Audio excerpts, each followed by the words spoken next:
గత 2 వారాలుగా మీరు ఒకవేళ ఈ ఆరాధనలో పాల్గొంటా ఉంటే చాలామంది క్రమంగా వస్తున్నారు, దాన్ని బట్టి వందనాలు. ఒకవేళ మీరు వస్తూ ఉంటే ఈరోజు వర్తమానం అంశం మీకు తెలిసి ఉండాలి. రాని ఎడ్ల పర్వాలేదు, ఎందుకంటే ప్రతి ఒక్కటి అది సపరేట్ మెసేజెసే, కాకపోతే ఒక సిరీస్గా ఒక పెద్ద అంశంలో వీటిని చూస్తున్నాం. అంశం ఏంటంటే యెహోవా దేవుడు ఇశ్రాయేలు జనాంగమును ఆయన ఉద్దేశించి కొన్ని పండుగలు జరుపుకోమని చెప్పారు. ఇప్పుడు ఆ పండుగలు మనం ఎవ్వరూ చేయవలసిన అవసరం లేదు. అంటే ఆ పండుగగా ఒక ఆచరణగా చేయవలసిన అవసరం లేదు. కానీ అందులోని ఆత్మీయమైన అర్థమును మనం అర్థం చేసుకొని ప్రస్తుతం అన్వయించుకోవాలి.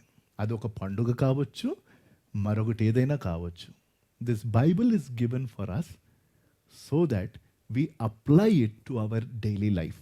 That is the beauty of this book. ఈ పుస్తకము విద్య లేనివాడు అన్వయించవచ్చు, విద్య ఉన్నవాడు అన్వయించవచ్చు. ఏ మనిషి అయినా అన్వయించుకోగలగడానికి అతి శ్రేష్టమైన గ్రంథం ఇది.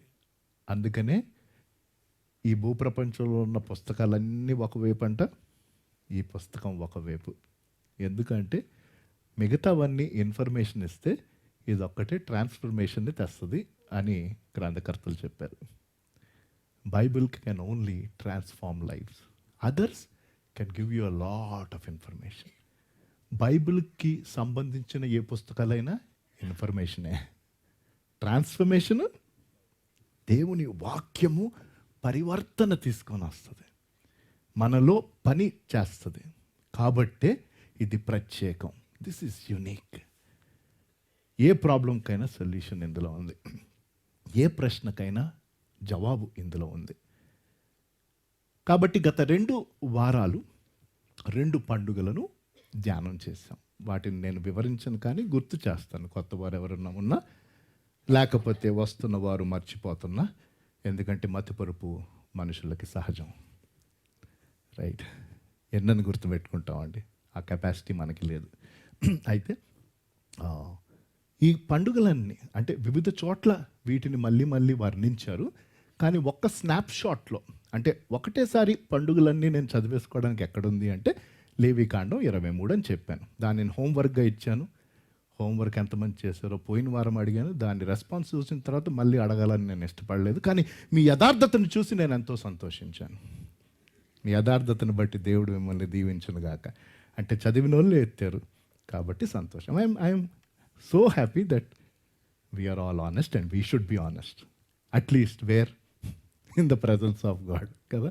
ఎందుకంటే ఆయనకు అన్నీ తెలుసు. Right, that is not the issue.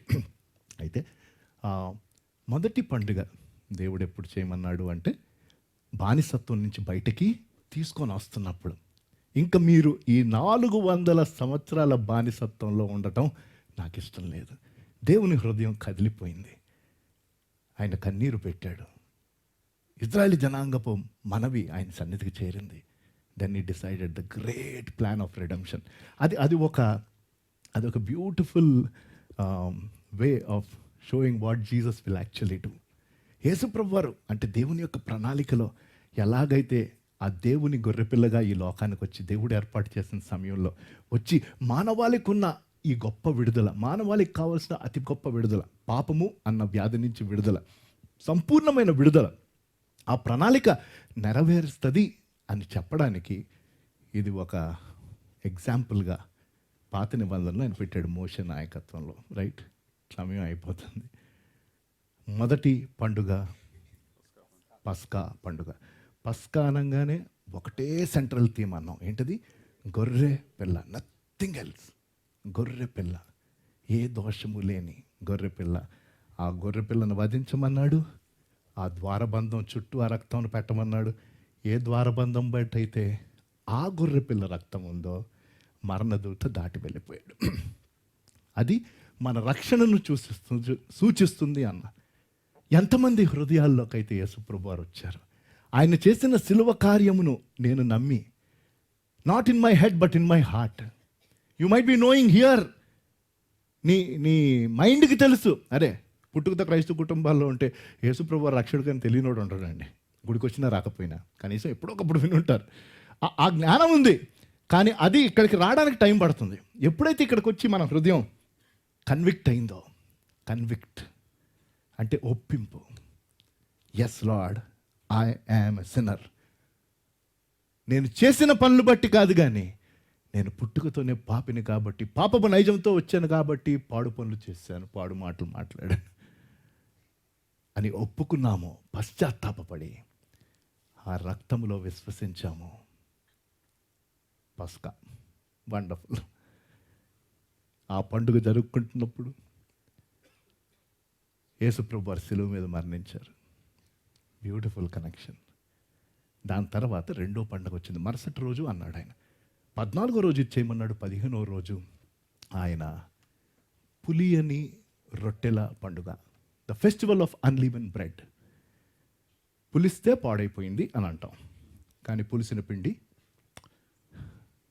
దోశలు చేసుకోవాలి ఎందుకంటే రుచిగా ఉంటుంది అన్న, రైట్? పాపం రుచిగానే ఉంటుంది కానీ తాత్కాలికమా కాదు, టెంపరీ. దట్ ఈస్, అది గుర్తుపెట్టుకోవాలి.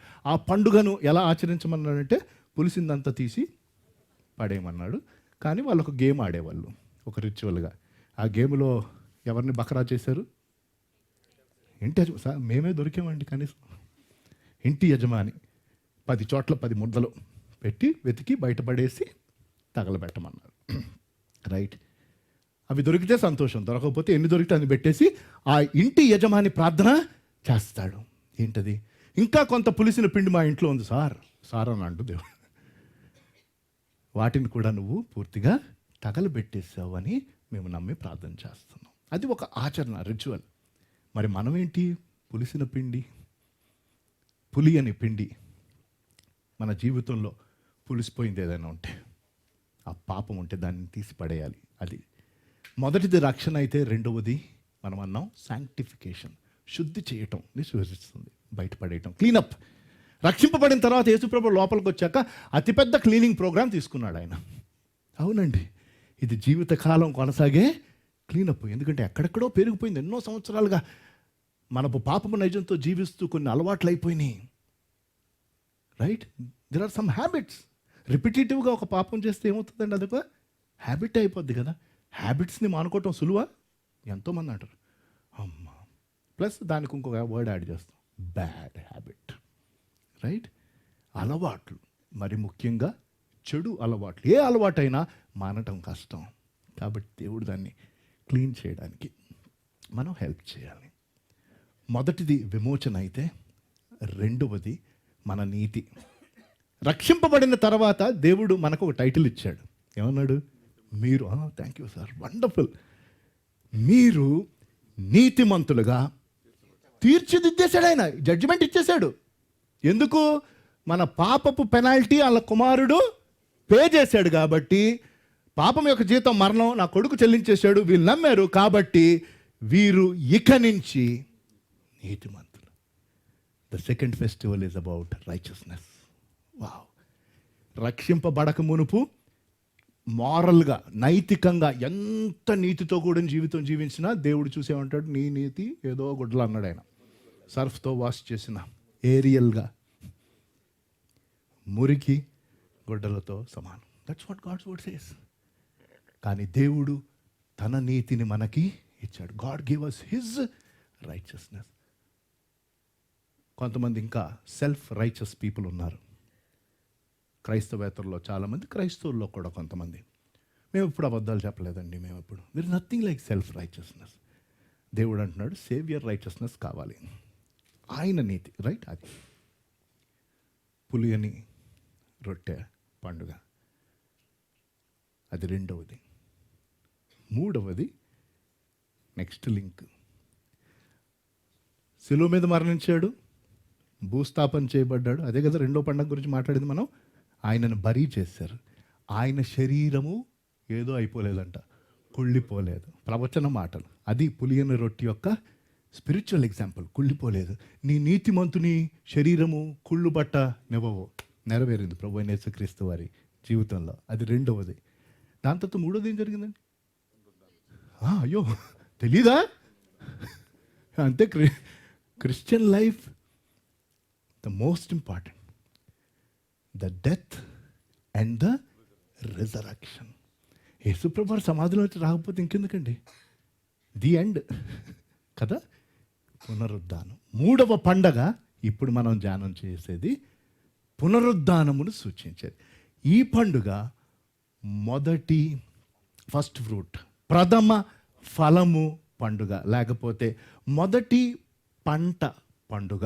అది లేవికాండం 23వ అధ్యాయం 9 నుంచి 14లో ఈ పండగ వివరణ మనకి కనిపిస్తుంది.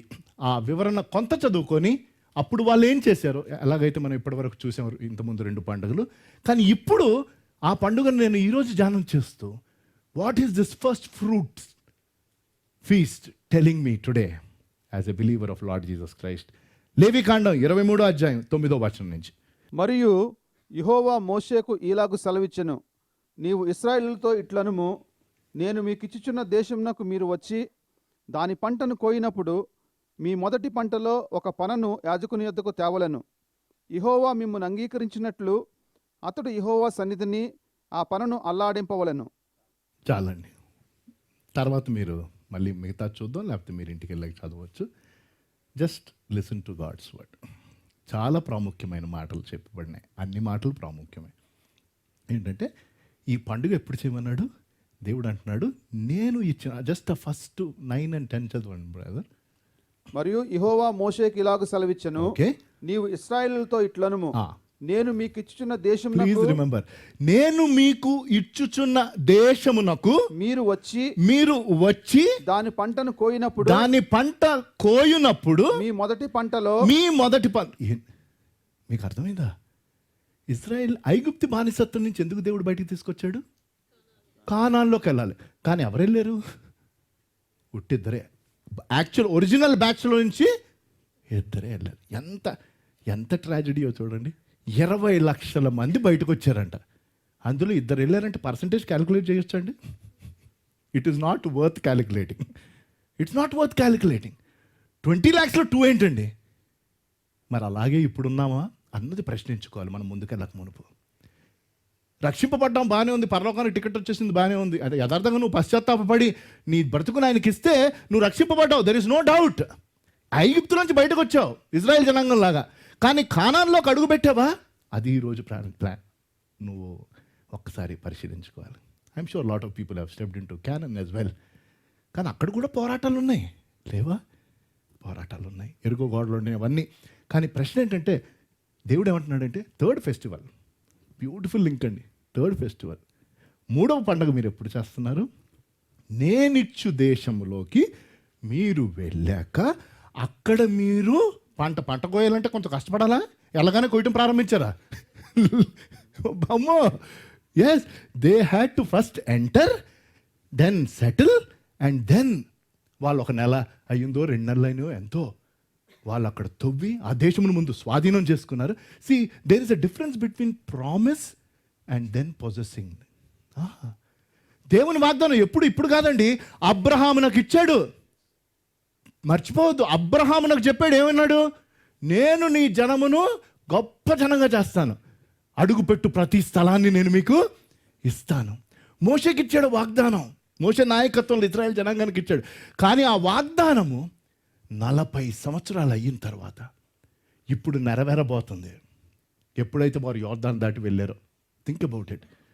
కానీ ఏమంటున్నాడంటే ఈ వాగ్దానం నెరవేరినప్పుడు, ఎప్పుడైతే ఇజ్రాయెల్ జనాంగం నేను చెప్పు దేశంలోకి వెళ్తారో, ఆ దేశంను వారు స్వాధీనపరుచుకుంటారో, ఆ దేశంలో ఎప్పుడైతే వారు పని చేయటం ప్రారంభిస్తారో, వారు పని చేయగా ఆ పనిని నేను దీవిస్తాను. అప్పుడు వారికి మొదట పంట వస్తుంది. ఆ మొదట పంట రంగానే అంటే first harvest. Please remember, I will come to that in a moments time, why it is so difficult to give when we receive the first time. ఎంతో టైం, అప్పటి వరకు ఎవరండి? బానిసలు, రైట్? ఆ బానిసత్వానికి ఎంతో కొంత ఇచ్చేవాడు, అంత కష్టపడేవాళ్ళు, కానీ దాని కష్టానికి తగిన ప్రతిఫలం వాళ్ళకి రాలా. కానీ ఎప్పుడు విడుదల పొందారు, ఇక్కడికి వచ్చారు, వావ్, ఇప్పుడు వారి కష్టానికి తగింది దేవుడు ఇస్తున్నాడు. కానీ దేవుడు అంటున్నాడు, ఒక పాఠం నేర్పిస్తున్నాను మీకు. ఎందుకు ఈ పండగ దేవుడు అసలు ఇనిషియేట్ చేశాడు?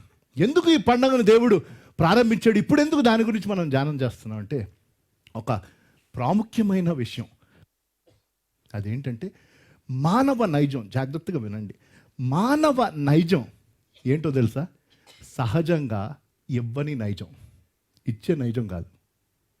నేను అనుకుంటున్నా, ఎస్ నో, మానవ నైజం అట్టి పెట్టుకునే నైజం, ఇచ్చే నైజం కాదు. కొంతమంది ధారాళంగా ఇస్తారు, కానీ కొన్ని విషయాలు అట్టి పెట్టుకుంటారు. అందరూ అన్నీ ఇచ్చేయరు. కాబట్టి దేవుడు మనిషి గురించి తెలుసు కాబట్టి దేవుడు అంటున్నాడు, మీరు బానిసత్వం నుంచి బయటకు వచ్చారు, బయటకు రప్పించింది నేను. ఇది మర్చిపోవద్దు. ఇది మొదలుకొని మీకు కలిగిన ప్రతి దాంట్లో ఫస్ట్ నేను రావాలి, ఫస్ట్ నాకు ఇవ్వాలి. హల్లెలూయా. అది that is what is this festival all about. The first fruit festival is about giving God first place. మీరు వెళ్ళి ఆ స్థలములో మీకొచ్చిన, ఆ దేశములో మీకొచ్చిన మొదటి పంటలో ఆ మొదటి పనను నాకు అర్పించి. దీని తర్వాత నెక్స్ట్ ఫెస్టివల్కి లింక్, బ్యూటిఫుల్ లింక్ అనుకోండి. అది next Sunday, don't miss next Sunday. అంటే మిగతా సండేస్ మిస్ అవ్వాలని కాదు, and because it's is Pentecost. అంటే ఒరిజినల్ పెంటికోస్ట్కి తర్వాత యాక్ట్స్లో వచ్చిన పెంటికోస్ట్కి చాలా లింక్ ఉంది. ఆ ఫెస్టివల్ అది వారాల పండుగ. 7 వారాల తర్వాత 49 days, 50th day God the Holy Spirit came. But what is the original link? ఎందుకంటే ఇప్పుడు ఈ పెంటికోస్టల్ మూమెంట్, క్యారిస్మాటిక్ మూమెంట్ వచ్చాక చాలా కన్ఫ్యూజన్ వచ్చేసింది చాలా మందిలో. దాన్ని క్లారిఫై చేసుకుందాం నెక్స్ట్ సండే. కాబట్టి please don't miss next Sunday. But today it is about first fruits. మొదటి ఇవ్వటం ఏంటంటే, దేవుడు ఒక ఆయన రక్షించుకున్న తర్వాత ఆయన మనలను తయారు చేయాలన్న జీవితపు ఎగ్జాంపుల్ ఇది. ఏంటి ఆయన మనలను ఏ రీతిగా తయారు చేయాలని ఆశపడుతున్నాడంటే, రక్షింపబడిన తర్వాత ఆ జీవితం పేరు గృహ నిర్వాహకత్వపు జీవితం, లైఫ్ ఆఫ్ స్టూవర్డ్షిప్. మనం రక్షింపబడక మునుపు అంతా అమర్చుకోవటమే. నా బండి, నా బట్టలు, నా నా నా. రక్షింపబడిన తర్వాత ఇంకా నా అని అనకూడదు యథార్థంగా, కానీ టైం పడుతుంది. ఎప్పుడు అది మనం నేర్చుకుంటామంటే, ఎప్పుడెప్పుడైతే మనకు కలిగిన దాంట్లో అన్నిట్లో ఫస్ట్ మనం దేవునికి ఇస్తూ ఉంటే. మొదటి రోజు వారంలో ఏ రోజు? ఆదివారం. మనకి మండే ఫస్ట్ డే కాదండి, Sunday. First day goes to God, దేవునికి. నా జీవితంలో ఫస్ట్ ఎందుకు లేండి, ఎక్కడికి వెళ్ళాలి? దేవునికి.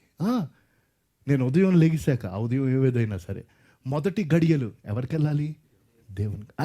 అది అలాంటి జీవితమును ఆయన తయారు చేయాలని, అలాంటి జీవితమును తయారు చేయాలని దేవుడు ఈ పండుగను ప్రారంభించాడు.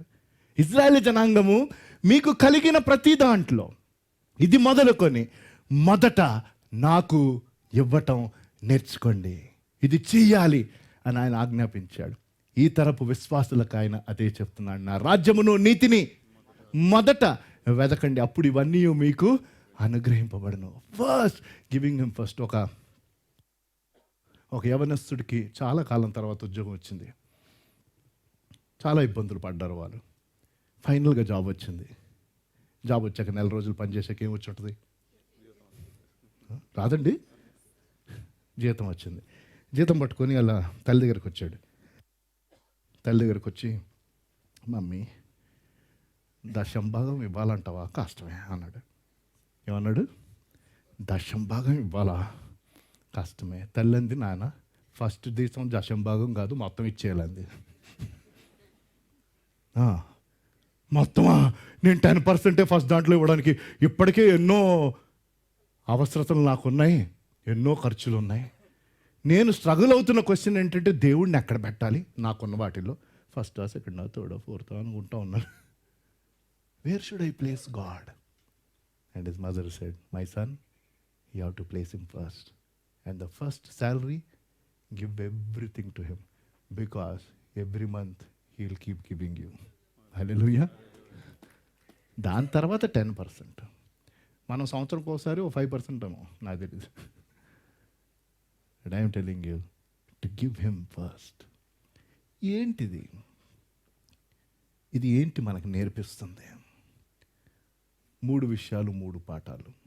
3 విషయాలు 3 పాఠాలు. మొదటి పండుగ అని అన్నాడు. ఇశ్రాయేల్ జనాంగం చెప్పు, వారు ఆ దేశంలో మొదటి పంటను వారు తీసుకున్నప్పుడు ఆ మొదటి పనను వారు కట్ చేసి, మొదటి పన దట్ ఫస్ట్ షీవ్, మొదటి పనను కట్ చేసి, ఎందుకంటే నేను చెప్పాను కదా లైఫ్ ఆఫ్ స్టూవర్డ్షిప్ బిల్డ్ చేయాలి. వాళ్ళు దేవుడిచ్చిన వాగ్దాన దేశంలో, ఇంకొక విషయం మర్చిపోవద్దు, ప్రాముఖ్యమైనది, అప్పటి వరకు డైలీ వారు ఫుడ్ తినడానికి కష్టపడ్డారా? ఏంటి 40 years వీళ్ళకి ఏం అలవాటు? ఏరుకోవటం, వండుకోవటం, తింటాం. మనం కూడా పొద్దునే లేవగానే పాల ప్యాకెట్తో పాటు 1/4 కిలో మాంసం, కొన్ని ఉల్లిపాయలు, డోర్ బయట ఉందనుకోండి, ఆహాహా ఎంత సుఖం దేవా. రక్షణ అనుభవం అంటే ఇదా? కాదు. రక్షణ అనుభవం అంటే ఏంటి? మన్నా ఆగిపోయింది. Please go back and read.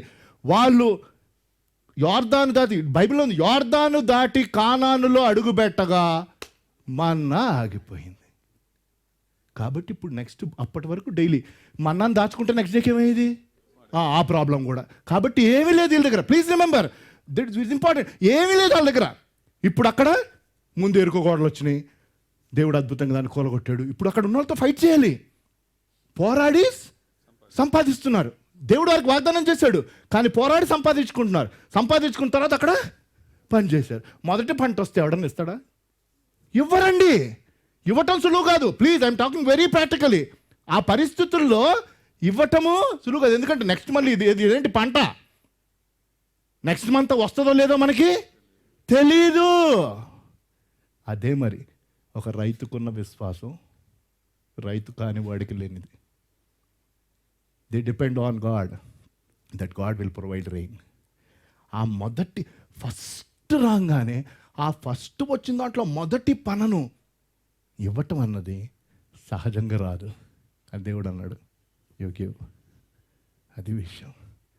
And this is what we have to learn, a life of స్టూవర్డ్షిప్, that lord in everything you come first.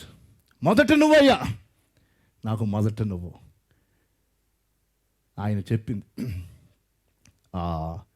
మొదటి పనను కోసి యాజకునికి సమర్పించు. యాజకుడు ఆ టైంలో ఎవరు రిప్రజెంటేటివ్? దేవుని ప్రతినిధి. కాబట్టి ఆ ప్రతినిధికి ఇవ్వండి అన్నాడు. ఇది దేనిని సూచిస్తూ ఉంది? ఈ పండుగ వారు దేనిని బట్టి దేవుడు చేయమని చెప్తున్నాడు అంటే, మొదటి విషయం, 3 విషయాలు అన్నాను కదా. మొదటి విషయం గుర్తించమన్నాడు దేవుడు. God said by doing this festival you should recognise what? That you finally led us to the promised land. వాగ్దానము చేసిన దేశమునకు దేవా నువ్వు తెచ్చావు, అది మేము గుర్తిస్తున్నామయ్యా. విక్టరీ కదండి, రైట్? మీకు అందుకనే ఆ పన కట్ చేసి యాజకునికి ఇచ్చాక యాజకుని ఒక పని చేయమన్నాడు. యాజకుడు ఆ పన తీసుకొని, అది మనం కొన్నిసార్లు గెలిస్తే ఏమండి, అవునా, కొంతమంది బైక్లు వేసుకొని ఇండియా ఫ్లాగ్ పెట్టుకొని IPL ఏదో అయినప్పుడు, రైట్? ఏమండి, వెళ్ళారా లేదా? When you wave you are telling Lord I am happy that I won. అది దేవుడు చెప్తుంది. దేవుడికి ఇస్తా ఉన్నప్పుడు ఈయన మళ్ళీ ప్లెడ్జ్ అన్నాడు, 10 కోట్లు అన్నాడు. ఎక్కడి నుంచి వస్తాయి మళ్ళీ లేనిపోని గోల, కార్డులు చూడడం అంటాడు, చూస్తాడో లేదో తెలియదు, ఇవ్వాలా లేదా, ఎక్కడి నుంచి ఇస్తాను? ఆ 2 కాసులు ఇచ్చిన ఆ పేద విధవరాలను గుర్తుపెట్టుకోండి. ఇవ్వటం అంటే నేర్పించింది ఆవిడండి. తన కలిగిందంతయు, తన జీవనమంతయు ఇచ్చాను. దేవుడు తను విడిచిపెట్టాడా? లేదు. కాబట్టి ఈ పండుగ గృహ నిర్వాహకత్వపు జీవితాన్ని దేవుడు వారిలో తయారు చేయాలని. గృహ నిర్వాహకత్వం ఏంటో తెలుసా? నేను ఓనర్ని కాదు, మన భాషలో చెప్పుకోవాలంటే స్టూవర్డ్ ఈజ్ ఏ మేనేజర్. మనం అందరం స్టూవర్డ్స్ అండి, ఏ వయసులో ఉన్నాం. మనదంటూ ఏది లేదు. దేవుడు మనకిచ్చింది మనం ఆయన ఓనర్గా భావించి, నేను దీనికి అంతటికీ లెక్కప్ప చెప్పాలి, నా సమయానికి లెక్కప్ప చెప్పాలి, నా టాలెంట్కి లెక్కప్ప చెప్పాలి, నా సంపదకి నేను లెక్కప్ప చెప్పాలి, ప్రతిదానికి నేను లెక్కప్ప చెప్పాలి. కాబట్టి దేవా, నీవు నాకు ఇచ్చిన ప్రతిదీ నేను జాగ్రత్తగా గృహ నిర్వాహకత్వం వహిస్తూ ప్రతి దాంట్లో అన్నిట్లో నీకు ఫస్ట్ నీకు ఇచ్చేస్తానయ్యా, మిగతాది నేను నీ కోసం వాడుకుంటాను. ఒక మాట చెప్పి ముందుకెళ్తాను. ఇంకొక శ్రేష్టమైనది అదేంటో తెలుసా? దేవుడు ప్రతి ఒక్కరిలో, జాగ్రత్తగా, దేవుడు ప్రతి ఒక్కరిలో సామర్థ్యత పెట్టాడండి. You take it from me, I'm telling you. కొంతమంది అంటారండి, మా వాడు ఏ పొటెన్షియల్ లేదు, జరగని పని అండి. ఏదో సామర్థ్యత ఉంది, నువ్వు అనుకున్న సామర్థ్యత లేకపోవచ్చు, అది వేరే విషయం. ఎందుకంటే దేవుడు నిన్ను నన్ను ప్రత్యేకంగా తయారు చేశాడు. యునీక్ అంటే నీలో పొటెన్షియల్ లేదంటే ఎట్లా అండి? నాలో సామర్థ్యత లేదంటే ఎట్లా? మీలో ఉన్న సామర్థ్యత నాలో లేకపోవచ్చు, నాలో ఉన్న సామర్థ్యత నీకుండకపోవచ్చు, కానీ నీకున్న సామర్థ్యత అది నీకు ప్రత్యేకం. ప్రశ్న ఏంటంటే, ఈ మొదటి పండుగలో లేకపోతే ప్రథమ ఫలము పండుగలో మనం గుర్తుపెట్టుకోవాల్సింది, దేవుడు నాకు ఇచ్చిన ఆ ప్రత్యేకమైన సామర్థ్యతను నేనేం చేస్తున్నా, దానిని నేను ఎలా వాడుకుంటున్నాను? దయచేసి ఇది ప్రశ్నించుకోండి, దయచేసి ఇది పరీక్షించుకోండి. How am I using my potential, God given potential? What am I doing with you? Answer రావాలి. ముందు అది గుర్తించావా? రెండవది, దానిని నువ్వు ఏం చేస్తున్నావు? కొంతమంది ఇప్పటివరకు పొటెన్షియలే తెలుసుకోలే. అవును, ఎందుకంటే ఇంకా మనకి కొడుకైతే ఇంజనీరు, కూతురైతే డాక్టర్, ఈ రెండు కాకపోతే ఏం కాదు. ఆడి పొటెన్షియల్ మెకానిక్, బ్రహ్మాండమైన మెకానిక్ అవుతాడు, బోల్డ్ డబ్బులు సంపాదిస్తాడు. కానీ నువ్వు ఇంజనీరింగ్ చేసావు, ఉద్యోగమే రావట్లా, ఏమవుతుంది? నా సామర్థ్యత ఆర్టిస్ట్ అయితే, నేను ఇంకేదో అయితే నేను పర్ఫామ్ చేయగలనా? జరగని పని. God has kept a unique potential in you, at least now recognise it. ఈ లోకరీత్యా చెప్తున్నా. కానీ రక్షింపబడిన తర్వాత దేవుడు నీకు ఇచ్చిన సామర్థ్యతను నేను దేవుని కోసం ఆ సామర్థ్యతను వాడాలి, దేవుని మహిమ కోసం ఆ సామర్థ్యతను వాడాలి. It's very important. ప్లీజ్, ఈ తరపు వ్యక్తులు, ఒకప్పుడు లేదండి, మన పొటెన్షియల్ ఏదో తెలిసేది కాదు. ఈ లోకరీత్యా కూడా ఇప్పుడు తెలుసుకోవడానికి చాలా సెక్యులర్ టెక్నిక్స్ ఉన్నాయి. కొన్ని సెమినార్లు అటెండ్ అయినా, వేటికి అటెండ్ అయినా మీకు ఈ లోకరీత్యా వాళ్ళు చెప్తారు. అంటే మనకున్న దేవుడిచ్చిన విషయాలే వాళ్ళు సైంటిఫిక్గా దానిని పరిశీలించి, మీ ఈ 1 month కోర్స్ తర్వాత అండి ఫలానా ప్రత్యేకత ఉందని చెప్తారు. తర్వాత మనం దేవుని బిడ్డలైనప్పుడు మనం దేవుని సన్నిధిలో అడిగి, మా కొడుకులో, మా కూతురిలో నువ్వే ప్రత్యేకత పెట్టావు, అది మేము గుర్తించాలి, దాన్ని మేము ప్రోత్సహించాలి. I'm telling you, it's amazing. వీటన్నిటికంటే మించి ఆ సామర్థ్యత ద్వారా వాళ్ళు నిన్ను గనపరచాలి. Beautiful. When we give back God given potential back to him, that is first fruits festival. దేవుడు నాకు నాలో పెట్టిన సామర్థ్యతను నేను దేవునికి అర్పించి, అయ్యా నా జీవితంలో మొదట నువ్వయ్యా, నాకు ఇచ్చిన ఈ talent, I will use it for you, this potential is for you. Wow.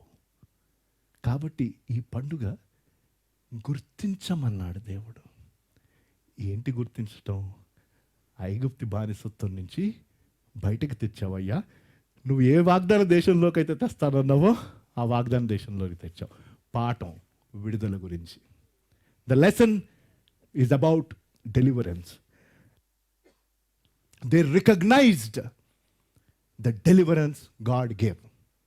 దేవుడు వాడికి ఇచ్చిన విడుదలను ఈ పండుగ చేస్తూ వారు గుర్తించారు. నువ్వేం చేస్తున్నావు? దేవుడు నిన్ను విడిపించినందుకు, దేవుడు నీకు నూతన జీవితాన్ని ఇచ్చినందుకు, దేవుడు నీకు ఒక నూతన ఉద్యోగాన్ని ఇచ్చినందుకు, దేవుడు నీకు మరింత చదువుకోవడానికి తన కృపను చూపించినందుకు, మరింత నీ సంపాదన పెంచుకోవడానికి దేవుడు సహాయం చేసినందుకు, నీకు చక్కని ఆరోగ్యం ఇచ్చినందుకు, దేవుడు నీకు ఇచ్చిన ప్రతి దాని గురించి నువ్వు దేవునికి ఏమి తిరిగి ఇచ్చావు? ఎప్పుడు ఇచ్చావు? ఎంత ఇచ్చావు? అవి ప్రశ్నించుకోవాలి. అది ఈ పండుగ.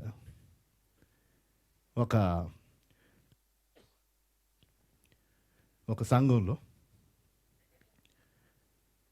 కమిటీలో ఉన్నవారు ఆ కమిటీ మారుతున్నప్పుడు అందులో ఒక సలహా వచ్చిందంట.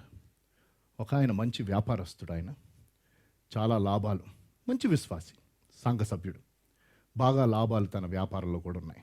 కాబట్టి ఆయన అన్నారంట, సార్ మీరు ఈ సంఘంలో ట్రెజరర్గా ఉంటే మాకు బాగుంటుంది అని. అంటే నాకేం ప్రాబ్లం లేదు, 2 షరతులు ఉన్నాయి నాకు, నేను ట్రెజరర్గా ఉండాలి అంటే. అన్నారంటే ఏంటండి? మొదటి షరతు, 1 సంవత్సరం నేను ఎప్పుడైతే ట్రెజరర్ అవుతానో మళ్ళీ నెక్స్ట్ ఇయర్ కదా కమిటీ మారుతుంది, ఈ 1 ఇయర్ నన్ను మీరు ఏ రిపోర్ట్ అడగకూడదు. ఎవడని చేస్తాడండి? నన్ను ఏ రిపోర్ట్ అడగకూడదు. రెండవది, నన్ను ఎవ్వడు ఈ సంవత్సరం అంతా క్వశ్చన్ కూడా వేయకూడదు, ఏ ప్రశ్న వేయకూడదు. ఈ 2 ఒప్పుకుంటే నేను ఉంటాను అన్నాడంట. వీళ్ళు ఒకళ్ళు చూసుకున్నారు. సర్లేండి ఉండండి అన్నాడు. గ్యారంటీ 2 అడగరు అన్నాడు. 2 ఓకే. 1 ఇయర్ అయిపోయాక సంఘస్థులు ఆశ్చర్యపోయారు. ఆ సంఘంలో ₹1 కోటి అప్పు ఉండినాయంట. అంటే వాళ్ళు వేవేవో ప్రాజెక్ట్స్ చేశారు, అప్పు మొత్తం తీర్చేశాడు. మిషన్ పరిచర్లకి ఒక 5 లక్షలు 10 లక్షలు ఎంతో కాంట్రిబ్యూట్ చేశారు. చర్చ్ మొత్తం రెనోవేట్ అయింది, మళ్ళీ పెయింటింగ్లు అలాంటి అది. 1 ఇయర్లో అందరు పిలిచి, సార్ మీరు 1 ఇయర్ వరకు ఏం అడగద్దన్నారు, మేము అడగలా, ఇది చేయలేదు, ఇంత తీసుకొని వచ్చారు, మీరేం చేశారు? ఇదైతే మీరు చెప్పాలి కదా. ఏం చేశారేంటి? సులువే. మన సంఘంలో చాలామంది మీరు నాతో వ్యాపారం చేస్తారు. ఈయన వ్యాపారం ఏంటంటే ధాన్యాన్ని కొనటం, దాన్ని అన్నింటినీ కూర్చి అమ్మటం, సింపుల్ గ్రెయిన్ బిజినెస్. అయితే ఆ సంఘస్థుల్లో కూడా చాలామంది ధాన్యం పండించేవారు. మీరందరూ నాతో బిజినెస్ చేస్తున్నారు కాబట్టి నేను ఎప్పుడైతే ట్రెజరర్ అయ్యానో మీరు నాకు తీసుకొని వచ్చిన ధాన్యంలో క్రమంగా 10% నేను మళ్ళీ తిరిగి చర్చకి ఇచ్చేస్తూ ఉన్నాను. ఎందుకంటే మీరెవరు దశంభాగం ఇవ్వటం తప్పలేదు కాబట్టి మొత్తం. మీకు అర్థమైందా? అంటే వాళ్ళు మోసుకొని వచ్చి పెడితే 10% పక్కన పెట్టేసి మిగతాది ఇచ్చాడు. ఈ 10% ఆయన జోబులో వేసుకోలే. ఏం చేశాడు? సంఘానికి ఇచ్చాడు. ఇప్పటి వరకు దశంభాగం ఎవడో తప్పలేదు కాబట్టి అన్నీ అయిపోయినాయి. Think about it. మరి ఇక్కడ ఎంతమంది దశంభాగాలు క్రమంగా ఇస్తున్నారు నాకు తెలీదు. But God word says that the 10% belongs to him. 100 అయింది, 100లో 10 మళ్ళీ నాకు ఇవ్వండి బాబు, మళ్ళీ నేను ఇస్తాను, నా 90 మీరు వాడుకోండి అంటున్నాడు. మనం 100 వాడేసుకొని ఇంకో 10 ఇస్తావా అంటున్నాం. అక్కడ సార్ ఈ లోన్ ఉంది, ఆ లోన్ ఉంది, ఇంకొంచెం ఇచ్చే బాబు, ఈ అట్లాగో నీ అప్పు నేను. భలే డైలాగ్ ఏమిటో తెలుసు, నీకు నేనేమో. ఇది ఎంత దీనస్థితితో, నీకు నేనేమో, నేను నీకు ఇచ్చేటంత వాడున్నా ప్రభు, నేను నీకు ఇవ్వగలనా అసలు? నీకు తెలుసు కదా, అంత లేదయ్యా, నాకు అంత లేదయ్యా, నేను నిన్నిచ్చి నాయన నిన్ను తక్కువ చేయను, నీకు అన్నీ ఉన్నాయి ప్రభు, నీ దగ్గర అంతా ఉందయ్యా, ఇంకొంచెం నాకు ఇస్తే బాగుండు, పక్కింటోడికి ఇస్తున్నావు నాకు ఇప్పట్లా. You will never get rich because you don't give. Life of stewardship God wanted to build. గుర్తించమన్నాడు. రెండవది ఆనందించమంటున్నాడు. ఇస్తున్నప్పుడు ఆనందించమంటున్నాడు కదా. ఏంటది? ఆ పనను తీసుకొని ఆ యాజకుడు అల్లాడించాలి. That is a sign of rejoicing. ఆ మొదట ఫస్ట్ పంటలోని ఫస్ట్ తీసి ఇచ్చేస్తున్నప్పుడు ఆ యాజకుడు వారి పక్షాన ఆనందంతో, వీరు ఫస్ట్ దాంట్లో అట్టి పెట్టుకోలేదు, వారు మీరిచ్చిన ఆజ్ఞకు విధేయత చూపించారు కాబట్టి సంతోషంగా రిజాయిస్. ఏంటి పాఠం అంటే ఆయన మీద ఆధారపడటం నేర్చుకుంటున్నారు. ఫస్ట్ పాఠం డెలివరెన్స్, విడుదలను గుర్తు చేసుకొని రిజాయిస్. ఎందుకు? I can depend on God. Hallelujah. Most important lesson అండి. నేను మన దేవుడి మీద మనం ఏ టైంలో అయినా ఎంతైనా డిపెండ్ అవ్వచ్చు. అవునండి, మనకే డౌట్స్ చెప్తున్నాను, కానీ when we say Lord I can completely depend on you for anything, ప్రతి దానికి ప్రభు నీ మీద నేను ఆధారపడతాను. ఈ 2 కాసులు ఆవిడ ఇచ్చేసినప్పుడు ఆవిడ ఇండైరెక్ట్గా చెప్పింది అదేనండి దేవునికి. అక్కడి నిలబడేం ప్రసంగం ఇవ్వాల. తనకు కలిగిందంతా ఇచ్చేసి వెళ్ళిపోయింది. నేను ఎప్పుడో దీని గురించి మాట్లాడినప్పుడు తనకు కలిగిందంతా ఇచ్చేసి వెళ్ళిపోతున్నప్పుడు తన మనసులో ఏమనుకుంటుందో తెలుసా? దేవా, నాకున్నదే 2 కాసులు, నా దగ్గర ఇప్పుడు ఇంకా చిల్లిగవ్వ లేదు. I don't have anything. The little that I have, everything I gave. From now on you better take care of me. అర్థమైందా? ఇక నుంచి నా బాధ్యత ఇదిగో నీదే. అంత నమ్మకం ఉండింది ఆవిడికి. Lord, I can depend on you fully because I don't have anything else to depend. నా దగ్గర ఇంకా ఆధారపడడానికి ఏమీ లేదు. బా, ఏమి పాఠం, ఎటువంటి సమర్పణ అని మనం ప్రారంభంలో అన్నాం.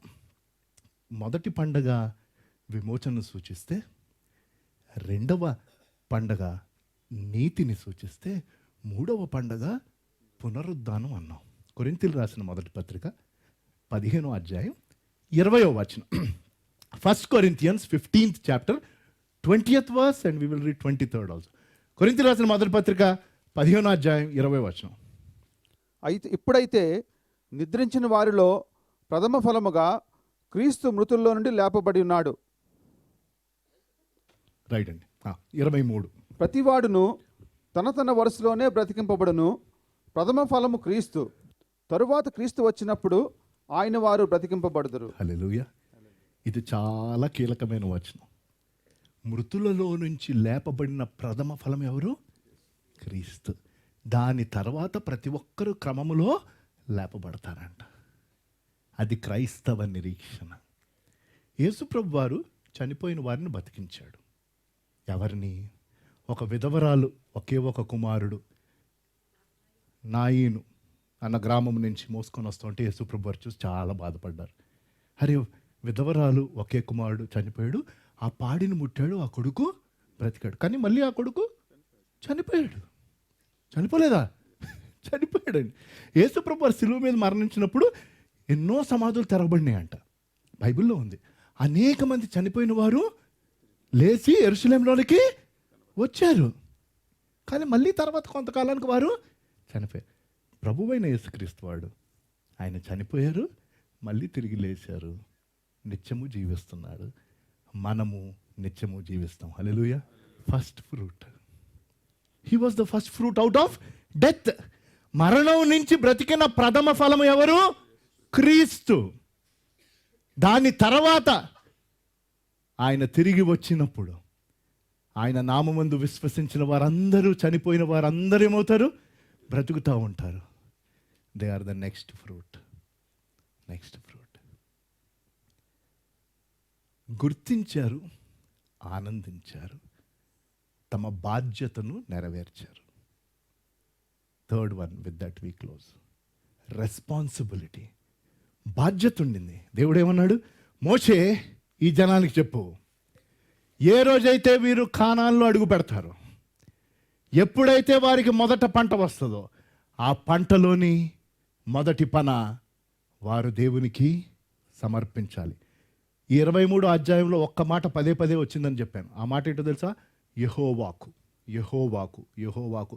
మినిమం 17 టైమ్స్ వచ్చింది. అది కీలకం. అంటే మనం ఏది చేసినా, ఎందుకు ఈ పండుగలను మనం ధ్యానం చేస్తున్నాం? మనం ఏది చేసినా మనం ఎవరి కోసం చేయాలి? అది దేవుని కోసం, దేవుని మహిమ కోసం. యెహోవాకు, యెహోవాకు, యెహోవాకు. మీరు ఇది చేయండి, యెహోవాకు ఇది చేయండి, యెహోవాకు ఇది చేయండి. మన అనుదిన జీవితంలో మనం ఏది చేసినను అది దేవుని కోసం చేయాలి. This festival reminded them of a responsibility that they had after they are delivered. మనము విమోచింపబడిన తర్వాత దేవుడు మనకు బాధ్యతనిస్తున్నాడు. ఏంటా బాధ్యత? మనకు కలిగిన సమస్తములో మొదట మనము ఆయనకి ఇచ్చుట. అది మన కర్తవ్యం. ఆ రీతిగా మనము గృహ నిర్వాహకత్వపు జీవితాన్ని తయారు చేయగలుగుతాం. దేవుడు మనలో గృహ నిర్వాహకత్వపు జీవితాన్ని తయారు చేస్తాడు. ఒక సంఘంలో ఆరాధన అయిపోయినప్పుడు ఒక ప్రత్యేకమైన ప్రకటన చేశారు. ఆ ప్రకటన ఏంటంటే, ఆ సంఘంలో ఉన్న ఒక కుటుంబం, ఆ కుటుంబంలో ఉన్న ఒక కొడుకు తన యుద్ధంకి వెళ్ళాడు. తన సైనికుడు. ఆ యుద్ధంలో ఆ కొడుకు చనిపోయాడు. పాపం ఆ తల్లిదండ్రులు పూర్తిగా షాటర్ అయిపోయారు. అయితే ఆ తల్లిదండ్రులు ఆ కొడుకు జ్ఞాపకార్థమై ఒక పెద్ద అమౌంట్ సంఘానికి అర్పణగా తెచ్చి ప్రార్థన చేయించుకున్నారు. ఆ పాస్టర్ గారు ఈ అనౌన్స్మెంట్ చేస్తున్నాడు, ఇలా పలాని కుటుంబం మనకి తెలుసు, వారి కొడుకు యుద్ధంలో మరణించాడు. ఆ కొడుకు జ్ఞాపకార్థమై వీరు ఇంత ధనమును దేవునికి అర్పణగా ఇచ్చి ఆయన్ని గణపరుస్తున్నారు అని చెప్పారు. ఇది చెప్తున్నప్పుడు ఒక భార్య భర్త కూర్చొని ఉంటే ఇంకొక దంపతులు, అందులో భార్య భర్తకి స్లోగా చెప్తుంది, ఏమండి మనం కూడా అంత ఇద్దామా అంతే. వినిపించిందా మీకు? వెళ్ళా వినిపించింది. ఏమండి మనం కూడా అంత డబ్బు ఇద్దామా? వెంటనే ఏంటంట, పాస్టర్ గారు చెప్పింది మీకు వినిపించలా? వాళ్ళ కొడుకు చచ్చిపోయినట్టు, మనోడు ఇంకా బతుకున్నాడుగా అన్నట్టు. అయితే ఆవిడ అందంట, ఏవండి పాయింట్ అదే, మనోడు చనిపోకుండా బ్రతికున్నాడు, మనం దానికి ఇవ్వాలి కదా. Hallelujah, clap for the glory of God. Now the point is, will you give after you go or will you give now? ఏమండి వెళ్ళిపోయాక కాదండి. What they did is amazing. But we're better off then crores of people in this country, I'm telling you. మామూలుగా లోకరీత్యా మనం ఆలోచిస్తే, స్పిరిచువల్గా ఆలోచిస్తే రక్షింపబడిన వారు అందరికంటే రక్షింపబడిన వాళ్ళు ధన్యులు, శ్రేష్ఠులు. మనకి నిత్య జీవం ఉందండి. ఇప్పుడు కనుమూస్తే అక్కడ ఉంటాం, గ్యారంటీ. లైఫ్ ఇన్సూరెన్స్ కాదు, లైఫ్ అష్యూరెన్స్. లైఫ్ ఇన్సూరెన్స్ కాదు, ఇన్సూరెన్స్ వేరే, అష్యూరెన్స్ ఇది దేవుడిచ్చింది నిశ్చయం, కంపల్సరీ. లైఫ్ ఇన్సూరెన్స్ చేసుకున్న తర్వాత మనం ముందు వెళ్ళిపోవాలి, దానికి ముందు రావు డబ్బులు. వెళ్ళిపోయిన తర్వాత మిగతా వాళ్ళకి 30 తిప్పలు ఆ పేపర్లో చూపించేస్తాడు. మీరు ఆన్లైన్ ఇలా సబ్మిట్ చేయగానే రేపొద్దున చెక్ వస్తుంది, రాదు. నెలలా తిరగాలి, కాళ్ళు ఎరిగిపోవాలి. ఈ సర్టిఫికేట్ దే, ఆ సర్టిఫికేట్ దే, తీరా అన్నీ చేసాక అందులో ఇంకెంత పర్సంటేజ్ పెట్టుకొని ఈ లోపల తిరిగి వాళ్ళు ఇంకోటి అవడబోతాడు. మాకు ఇన్సూరెన్స్ ఉందండి. లైఫ్ అష్యూరెన్స్ ఉందా ముందు చూసుకో. ఇన్సూరెన్స్ ఇక్కడ మిగతా వాళ్ళకి, నీ జీవితం అయిపోయాక అక్కడ. That assurance is only in Christ. నిత్య జీవం ఆ అష్యూరెన్స్ దేవుల్లోనే ఉంది.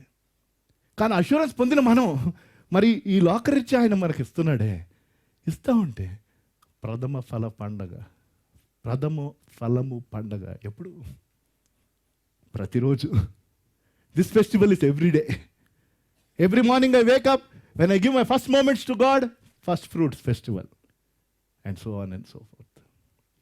దానికి లింక్ ఇంకొక 3 అర్పణలు ఉన్నాయి.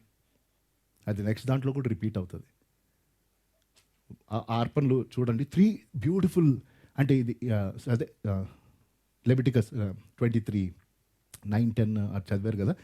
ఆ పన చేసిన తర్వాత ఇంకా 3 అర్పణలు ఇవ్వమన్నాడు. అది చదివేద్దాం, ముగింపుకు వచ్చేసాం. మీరు ఆ పనును అర్పించి దినమున నిర్దోషమైన ఏడాది పొట్టేలను యెహోవాకు దహన బలిగా అర్పింపవలెను. బర్న్ట్ ఆఫరింగ్ గురించి చెప్పాడు దేవుడు. దాని నైవేద్యం నూనెతో కలిపి 2 10వ వంతుల గోధుమ పిండి, అది యెహోవాకు ఇంపైన సువాసన గల హోమము. అది రెండో అర్పణ. That is the grain offering. దాని పానార్పణము 30 ద్రాక్షారసము. మీరు మీ దేవునికి వైన్ ఆఫరింగ్. 3 ఆఫరింగ్స్. ముందు మొదటి పంటలోని పన తెచ్చి ఇచ్చాక ఆ పన ఊపిన తర్వాత దానితో పాటు దహన బలార్పణ, ఈ గ్రెయిన్ ఆఫరింగ్, వైన్ ఆఫరింగ్, ఇవన్నీ ఇచ్చి నెక్స్ట్ చదివేసేయండి. మీరు మీ దేవునికి అర్పణ తెచ్చి వరకు ఆ దినమెల్లా మీరు రొట్టె ఏమి, పేలాలేమి, పచ్చని వెన్నెలేమి తినకూడదు. ఇది మీ తరతరములకు మీ నివాసస్థలం అన్నిటిలో నిత్యమైన కట్టడ. అదండి. That is the whole description of that festival. But what is it today? We give our first to God. One line answer. As we recognize, rejoice and show responsibility. గుర్తిస్తున్నాం దేవుడు నన్ను విడుదల చేశాడని. రెండవది ఆనందిస్తున్నాం, నాకు కలిగిందంత దేవుడిచ్చాడు, అందులో కొంత దేవునికి నేను ఇస్తున్నాను, సంతోషంగా ఇస్తున్నానని నా బాధ్యతను నేను నిర్వర్తిస్తున్నాను. అది ఈ పండుగ మనకు నేర్పించింది. తల్ల వంచి ప్రార్థన చేసుకుందాం. దేవుడిచ్చిన వాక్యమును బట్టి దేవునికి వందనాలు చెల్లిస్తూ ఒక్కసారి వాక్యపు వెలుగులో పరిశీలించుకొని, పస్కా అయిపోయింది, తర్వాత పులియని పిండి పండుగ, పులియని రొట్టె పండుగ అయ్యింది. ఈరోజు ప్రథమ ఫలము పండుగ. అది క్రమం, కానీ ఆధ్యాత్మికంగా దేవుడు మనకు నేర్పించిన పాఠాలు. ఆయన నామం ఎరిగిన వారు ఇక్కడ ఎంతోమంది ఉన్నారు. మరి దేవునికి అన్నిట్లో మొదట మీరు ఇస్తున్నారా? మీ సంపదలో, మీ సమయములో, మీకు దేవుడిచ్చిన తలాంతులలో, ఇతర వాటన్నిటిలో గృహ నిర్వాహకులని తెలుసుకుంటున్నారా? లేకపోతే సమస్తము నాకు ఓనర్ని నేనే అనుకుంటున్నారా? ఓనర్షిప్ అయిందండి, ఓనర్షిప్ అయింది. యజమాని ఆయన, నేను కేవలం గృహ నిర్వాహకుడినే. అలాంటి జీవితం దేవుడు తయారు చేయాలని ఆశపడుతున్నాడు. అది అలాంటి జీవితం తయారవ్వాలంటే ఇచ్చే వారంగా ఉండాలి. మనం మొదట ఇచ్చే వారంగా ఉండాలి, దేవునికి, ఇతరులకు. దేవుడు ఎప్పుడు ఎన్నడూ ఎవరికి అచ్చలేడు. ఇజ్రాయెల్ జనాంగాన్ని చూశారు మీరు. పాలు తేనెలు ప్రవహించు ఆ దేశంలో దేవుడు వారిని దీవించాడు. కానీ ముందు అక్కడ చేయవలసిన మొట్టమొదటి పని పండుగగా దేవునికి ఇచ్చి కనపరచడం. ఎవరికైనా ప్రత్యేకమైన ప్రార్థనలు కావాలంటే అటు వారు నిలబడొచ్చు. ఈ సమయంలో దేనికోసమైనా మీకు ప్రత్యేకమైన ప్రార్థన కావాలంటే జస్ట్ స్టాండ్ అప్ అండ్ ఈ ప్రార్థనలో నాతో పాటు ఏకీభవించండి. మీ పుట్టినరోజులు, వెడ్డింగ్ యానివర్సరీస్ గత వారంలో కానీ ఈరోజు కానీ జరుపుకుంటుంటే అట్టివారు కూడా నిలబడండి. మిమ్మల్ని బట్టి దేవునికి వందనాలు. మా దయగల దేవా, పరిశుద్ధుడా, ఈ ఆరాధనలోనైనా తమ జీవితంలో ఉన్న అవసరతను బట్టి, వారి కుటుంబంలో అక్కరను బట్టి, ఎటువంటి అవసరత ఉందో, ఎటువంటి దుఃఖం ఉందో, ఎటువంటి బాధ ఉందో, ఎటువంటి కొరత ఉందో నాకు తెలియదు, కానీ చూచున్న దేవుడు మీరు. వారి పక్షాన విజ్ఞాపన చేయుతూ మేమందరం మా మనసులను ఐక్యపరిచి ప్రతి ఒక్కరి మనవిని, వారి పరిస్థితిని మీకు అప్పచెప్తున్నాం. మీ యొక్క చిత్తమును నెరవేర్చండి, మీ యొక్క కార్యాలు జరిగించండి. నూతన సంవత్సరాల పొద్దున వారిని బట్టి వందనాలు. అనేకమైన దీవెన సంవత్సరపు, దయా సంవత్సరపు కిరీటాలు వారికి ఇచ్చి మీ దీవెనలు వీరికి ఇవ్వమని యేసు నామములో ఈ ప్రార్థన వేడుకుంటున్నాము తండ్రి. ఆమేన్. God bless you. దయచేసి కూర్చోండి.